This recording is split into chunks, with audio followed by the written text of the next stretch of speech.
Ang bagay na ito po mga kapatid ay ipinangangaral ng napakaraming mga kapasturan, hindi lamang po mga Baptist, Bible Baptist, mga born again churches, evangelicals, whatever po na nag-uubliga ng ikapo. Ang tithes and offerings daw po ayon sa Malakay 3:10. 8 to 10, tithes and offerings. Po. Dito daw po, 10% of your earning is your tithes. So, pag sumusweldo ka, 10% ng sweldo mo ang ikapo.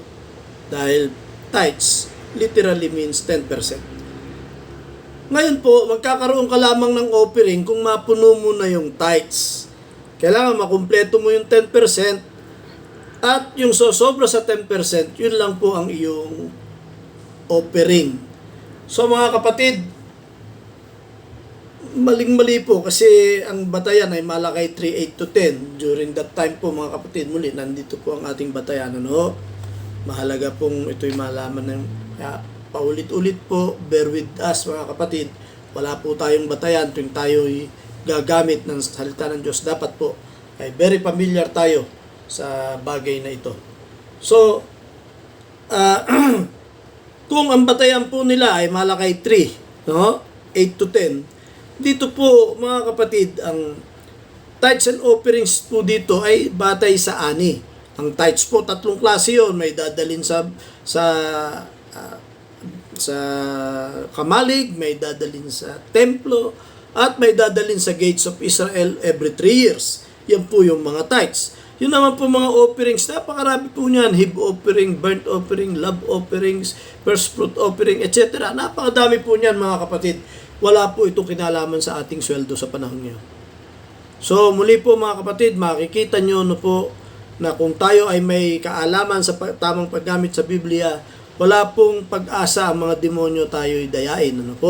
So kasalanan po sa Diyos na ang batas dito ay ipatupad dito.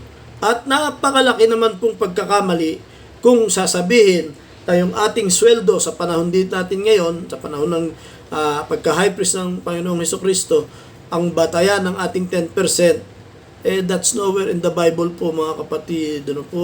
At yun po ay obligadong ibigay natin. At kailangan pong sumobra doon, hindi pwedeng bumaba.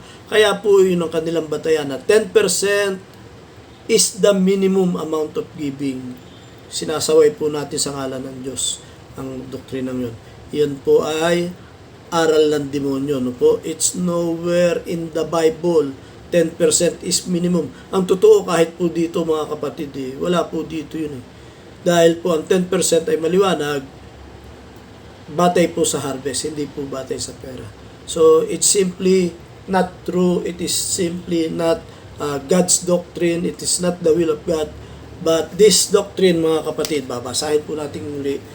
Tingnan nyo mabuti mga kapatid, sinasabi natin ito'y aral ng demonyo sa tithes and offerings ayon sa Malakay 3:8 to 10.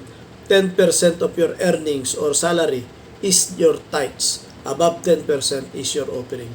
Ito po ay aral ng demonyo. So kung meron po kayong mga tanong, please contact us mga kapatid.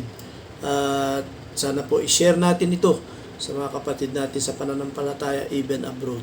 At kung meron po sa inyong may kakayahang mag-translate in English o ibang language, please do so mga kapatid. Maganda pong gawin natin itong paglilingkod o ministry para sa Panginoon. Muli po, God bless po.